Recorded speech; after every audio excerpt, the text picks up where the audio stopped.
Rakhine मालिकेच्या आजच्या भागामध्ये आपण पाहणार आहोत की इथे प्रीती समायरा आणि त्याचसोबत ते समरला शिकवत असते आणि ती मुद्दामूनच ना जोरजोरात बोलत असते आणि जेव्हा ती असा आवाज चढवून बोलत असते ना तेव्हा मात्र इथे असणाऱ्या सुलक्षणा अंबिकाचं लक्ष असतं. तर मुलं आता म्हणत असतात की आम्हाला ना प्राजक्ता मॅडमच पाहिजे आहे, पण मुलांवर आता प्रीती खूप जास्त चिडते आणि प्राजक्ता मॅम काही तुमची येणार नाही असं बोलून त्यांच्यावर आवाज चढवते. आणि तुम्हाला तर काहीसुद्धा येत नाही, साधं प्रॉब्लेमही लिहिता येत नाही आहे म्हटल्यावर काय बोलावं तुम्हाला, असंही आता म्हटलं जात असतं. आणि मग जेव्हा ह्या सगळ्या काही गोष्टी बोलल्या जातात ना तेव्हा मात्र इकडे तुमच्याकडे ना आता प्राजक्ता मॅडम कधीच येणार नाही आहे, लक्षात असू द्या असं देखील आता सांगितलं जातं. तेच आता इथे सुलक्षणाचं लक्षच नसतं, चित्त थाऱ्यावर नसतं, काय करावं ना काही सुचत नसतं. आणि त्यामुळेच ना सगळीकडनं तिची आता हेळसाण होत असते. तिला असं वाटत असतं की कधी एकदा प्राजक्ताचा फोन येतो. तेच प्रीतीचं बरोबर लक्ष असतं. प्रीती विचार करत असते की चाललंय काय, म्हणजे ह्या घरात ना मला मुळात कळतच नाही आहे. म्हणजे मला असं वाटतं ना की पहिल्यांदा ना काहीतरी वेगळं घडतंय, पण काय घडतंय काहीच कळत नाही आहे असंही आता म्हटलं जातं. जेव्हा आता या सगळ्या काही गोष्टी बोलल्या जातात ना तेव्हा मात्र प्रीती विचार करत असते या सगळ्या गोष्टीचा. नक्कीच ना मोठ्या आईच्या मनामध्ये काहीतरी सुरू आहे, पण काय सुरू आहे हे सुद्धा जाणून घ्यायला हवं असा विचार ना ती करू लागते. तेच आता दुसरीकडे सुलक्षणा म्हणते की एव्हा त्यांचं ऑपरेशनही सुरू झालेलं आहे की काय, कारण अजूनही प्राजक्ता आलेली नाही आहे. हे असं कसं होऊ शकतं, नाही ती तर माझ्या पायाशी झुकायला यायला हवी असाच विचार ना इथे असणारी हे सुलक्षणा करत असते. म्हणून सुलक्षणाने ना आता फोन लावायला घेतलेला असतो.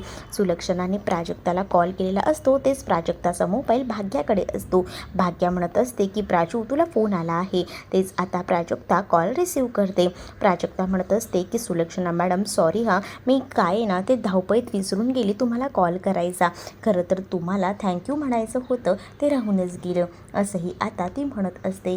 जेव्हा आता या सगळ्या काही गोष्टी ती बोलते ना तेव्हा मात्र आता सुलक्षणा म्हणत असते की खरं तर ना मलाच फोन करायला खूप जास्त उशीर झाला. आणि त्याच वेळेला प्राजक्ता म्हणत असते की त्यात काय एवढं मॅम ठीक आहे, पण सुलक्षणा म्हणत असते की आता तू घाईत आहेस का.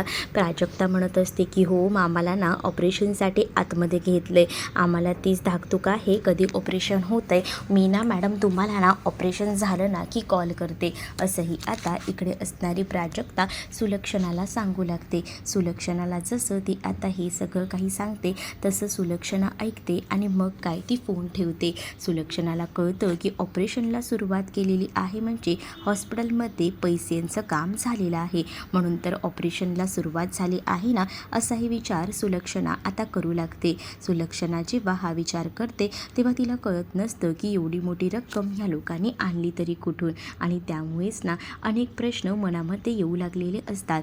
तेच आता दुसरीकडे पाहायला मिळत असतं की सुलक्षणा आता संतापलेली असते आणि सुलक्षणा संतापलेली असल्यामुळे ना सुलक्षणाला आता कळतच नसतं की काय करावं ते. त्यामुळे आता सुलक्षणा म्हणत असते की हे काय चाललेलं आहे, मला ना काहीच कळत नाही आहे. अंबिका म्हणते म्हणजे आपल्या हातातला हा चान्सही गेला, हा चान्स जायला नको होता, आपण ह्या सगळ्याचा चांगला उपयोग करून घेणार होतो, पण आता काय करायचं. पण इथे सुलक्षणा म्हणत असते की हे असं कसं चालणार आहे, नाही नाही काही झालं ना तरीसुद्धा ना हा चान्स जो आहे ना तो मी हातात ना घालवू देणार नाही, कारण यासाठी ना बरेच प्रयत्न करावे लागणार आहेत आणि जेवढे प्रयत्न करता येतील ना तेवढे प्रयत्न करून मी ही सगळं काम सफल करणार आहे असंही आता सुलक्षणा म्हणत असते. सुलक्षणासाठी जर संधी चालून येत नसेल ना तर सुलक्षणा ती संधी स्वतःहून आणते असंही सुलक्षणा डायलॉग मारत बोलत असते. तेच आता तिला समजत नसतं की नेमकं बोलायचं तरी काय आहे ह्यांना असाही विचार ना आता ती करू लागलेली असते. आणि त्यामुळेच ना मनात हजारो प्रश्न असतात की नेमकं बोलायचं काय आहे ते. मग इकडे पाहायला मिळत असतं की दुसरीकडे प्रीती आता थोडासा विचार करत असते. डोकं तर आता प्रीतीचं बंद पडत असतं, तिला कळत नसतं की नेमकं ना ह्यांना काय करायचं आहे. म्हणजे यांच्या डोक्यात ना काहीतरी सुरू आहे मोठ्या आईच्या, त्याशिवाय मोठ्या आई एवढ्या शांत नाही आहेत. मग तेच आता इकडे प्राजक्ता इकडे तिकडे फिरत असते. तेवढ्यातच ना इकडे आता भाग्याला कामासाठी म्हणून फोन आलेला असतो इंटरव्ह्यूसाठी आणि म्हणूनच मग आता ती म्हणत असते की प्राजूला मला एका ऑफिसमधून फोन आला आहे. तर प्राजक्ता भाग्याला बोलत असते की कर ना रिसिव्ह, बघ काय होतंय ते. मग आता तिने सांगितले म्हणून तिने आता कॉल रिसिव्ह केलेला असतो. जसा आता ती कॉल रिसिव्ह करते तसा आता तिला उद्याच ना इंटरव्ह्यूसाठी यायला सांगितलेलं असतं. जसं आता भाग्याला उद्या इंटरव्ह्यूसाठी बोलवलं जातं तसं मात्र आता भाग्या विचार करत असते की मला इंटरव्ह्यूला बोलवलं आहे, काय करू. मग तेव्हाच प्राजक्ता म्हणत असते की तू काळजी करू नको, जा ना इंटरव्ह्यूला बिंदास जा, मी आहे ना काळजी घ्यायला इकडे मामाची. तसंही तुला इंटरव्ह्यूची तयारी करायची आहे त्यासाठी तू काळजी करू नकोस, मी आहे मामाची काळजी घ्यायला, असंही आता म्हटलं जातं. तेच आता दुसरीकडे पाहायला मिळत असतं की इकडे आता डॉक्टर बाहेर आलेले असतात आणि डॉक्टर जसे बाहेर येतात ना तसं आता ते सांगू लागतात की ऑपरेशन एकदम सक्सेसफुल झालेलं आहे आणि वैद्य बुवाने देखील छान आम्हाला साथ दिलेली आहे आणि त्यामुळेच ना हे ऑपरेशन एकदम परफेक्ट झालं, असंही आता सांगण्यात येतं. हे असं म्हटल्याबरोबर आता डॉक्टर हेही सांगतात की त्यांच्या तब्येतीत सुधारणासुद्धा होण्याची शक्यता आहे. जर त्यांना बरं वाटलं ना तर तुम्ही उद्याच त्यांना घरी घेऊन जाऊ शकता, डिस्चार्ज देऊ शकतो मी, असंही आता डॉक्टर म्हणत असतात. त्यामुळे आता घरातले सुद्धा सगळेजण खुश होतात कारण सगळ्यांनाच असंच वाटत होतं की काय होईल काय नाही. पण आता जे बाबांनी औषध उपचाराला साथ दिलेली होती ना त्यामुळे आता बाबांची रिकव्हरी फास्ट होत होती. त्यामुळे आता सगळ्यांनाच आनंद झालेला होता. खास करून ना भाग्या ही तर खूप जास्त खुश होती आणि तिला माहिती होतं आज जे काही आहे ते फक्त आणि फक्त या प्राजूमुळे, म्हणजे प्राजूने जर पैसेच नाही दिले असते तर काय झालं असतं हाही विचार ना मनामध्ये येऊ लागलेला असतो. तेच आता प्राजूचे आभार मानले जातात. प्राजूला आता म्हटलं जातं की खरंच ना तू एक वेगळ्याच रूपात आमच्यासाठी आलेली आहेस, तू ना आज जीवनदान दिलेलं आहेस बघ बाबांना, असंही आता इकडे प्राजूला भाग्या म्हणत असते.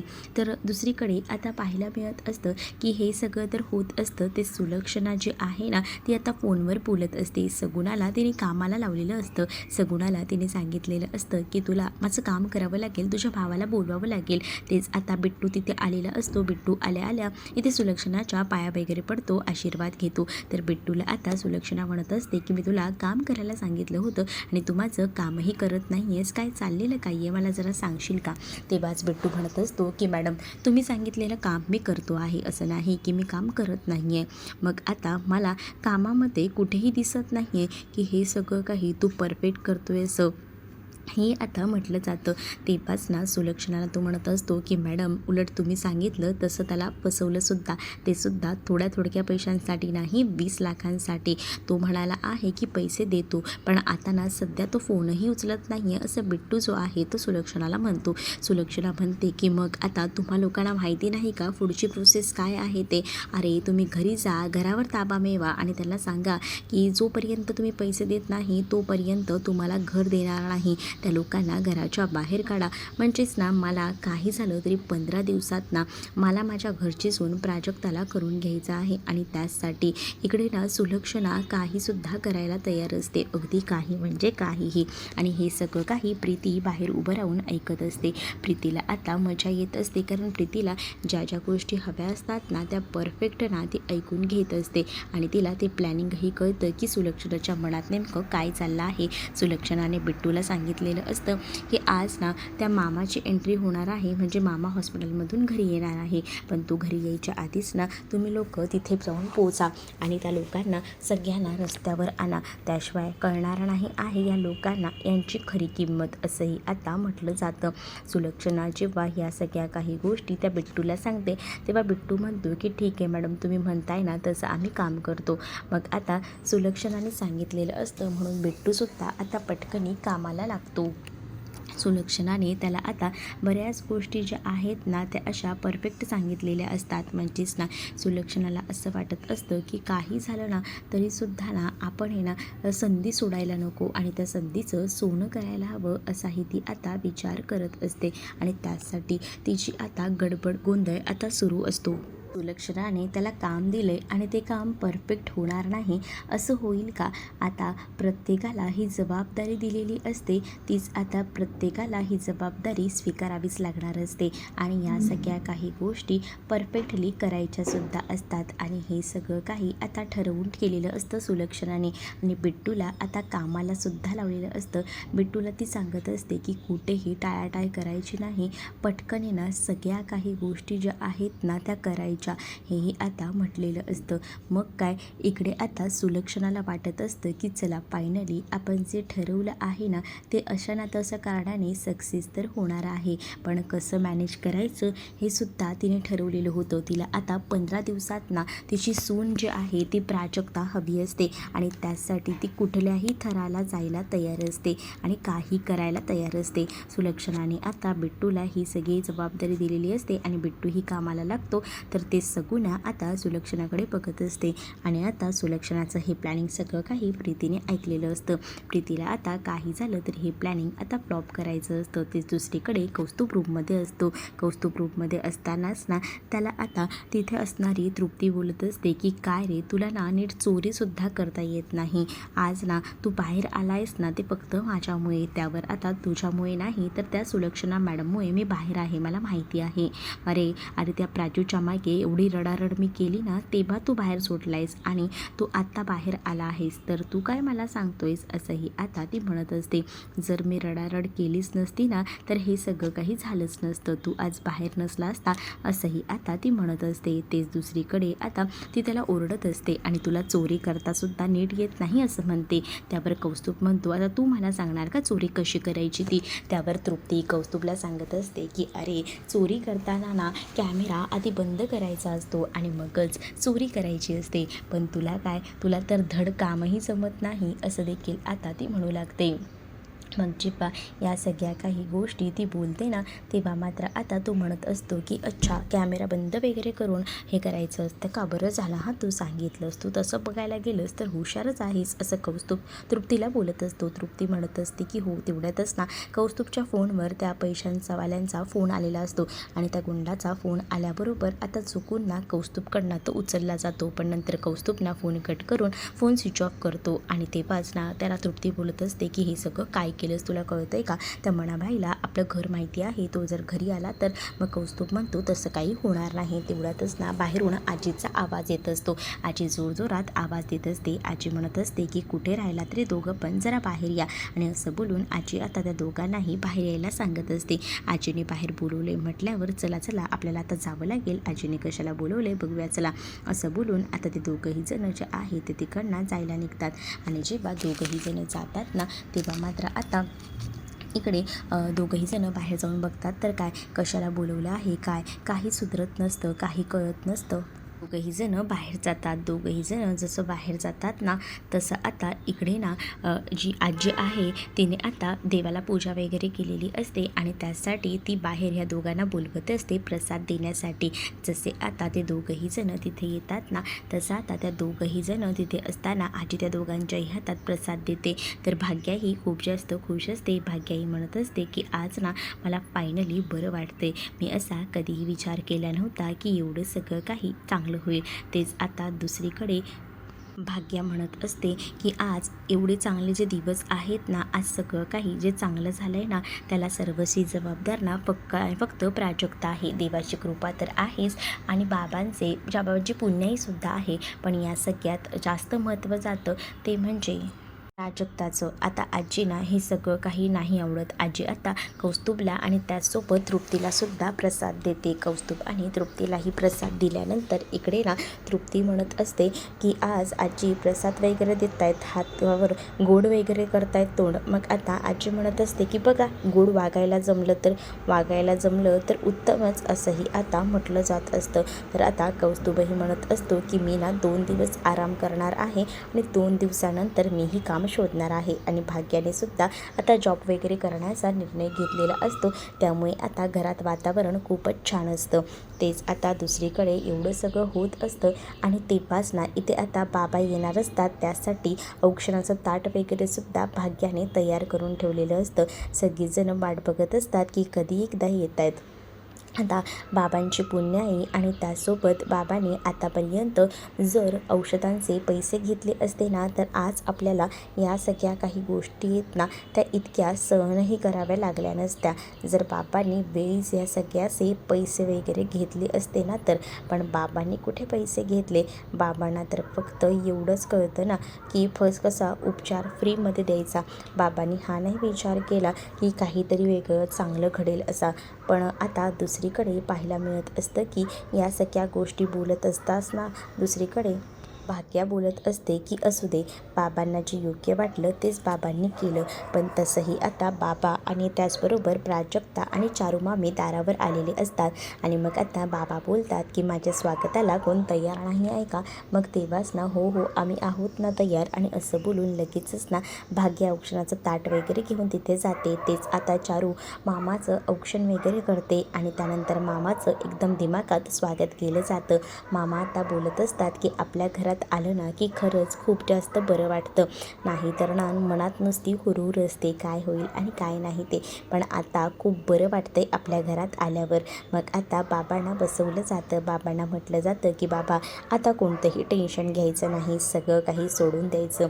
म्हणजे बघा आपल्या घरात आहे ना आता सगळं काही चांगलं होणार आहे असंही भाग्या आपल्या बाबांना सांगत असते. तेच आता भाग्या बाबांना हेही बोलते की तुमच्या ना जेवणाचं सगळं काही पथ्य मी सांभाळणार आहे. तुम्ही जे खाणार ना तेच मीही खाणार. म्हणजे कसं तुम्हीही बरोबर जेवाल, बरोबर की नाही बाप्पा. नाही तर ना तुम्ही स्वतःच्या जेवणाकडेही लक्ष देणार नाही. तेच तिथे असणारी लगेचच ना तृप्ती म्हणत असते की अगं भाग्या पण तू तर कामावर जाणार आहेस ना, मग कसं करणार आहेस सगळं काही. मग ती म्हणत असते मी जरी कामावर गेली तरीसुद्धा मी हे सगळं काही फॉलो करणारच आहे. तेच आता तृप्ती तिला मुद्दामून ह्या सगळ्या प्रश्नांमध्ये अडकवत असते. पण तृप्तीलासुद्धा आता प्राजक्तानेही उत्तर दिलेलं असतं. म्हणजेच आता प्राजक्ताही म्हणत असते की हो हो मीही तेच ठरवलं आहे. आता ना मामा मी एवढे दिवस ना शांत असायचे पण आता शांत बसणार नाही हां. कारण मलाही माहिती आहे की शांत बसून काही होणार नाही आहे. कारण आहे ना मामा तू स्वतःकडे बिलकुलही लक्ष देत नाहीस हां, हेही मी ओळखून आहे तुझं बरोबर. त्यामुळे आता तुला मी बरोबरच करेन. कारण तुला नाही ह्या सगळ्या काही गोष्टी व्यवस्थित काळजी करून करायच्या आहेत हेही आता सांगितलं जातं. तेच आता दुसरीकडे पाहायला मिळत असतं की इकडे आता प्रीती जी आहे ती बोलत असते इथे असणाऱ्या श्रेयससोबत. श्रेयसला म्हणत असते की तुला माहिती नाही आहे या लोकांचं नेमकं काय काय चालतं ते. मोठ्या आईला एवढे दिवस बघितलंच ना ती कशी वागत होती. आणि आता तर मोठ्या आईने ना निर्णय काय घेतला माहिती आहे का, त्या आलोकचं लग्न त्या प्राजक्तासोबत करायचं. अरे कोण कुठची ती प्राजक्ता, काही आहे तरी का तिच्यामध्ये आणि तिचं लग्न लावून देणार आहे. काय गरज आहे हे लग्न वगैरे लावून द्यायची. ते तिला जर या घरात सून म्हणून आणलं ना तर मग बघायलाच नको आपलं काय होईल. म्हणजे एकदा का ह्यांचं लग्न झालं की मग आपला विषय कट या घरात ना. त्यापेक्षा ना आता माझ्या डोक्यात ना एक कल्पना आहे आणि तीच कल्पना ना आपण अंमलात आणायची. मग काय कल्पना आहे असं देखील आता विचारलं जातं.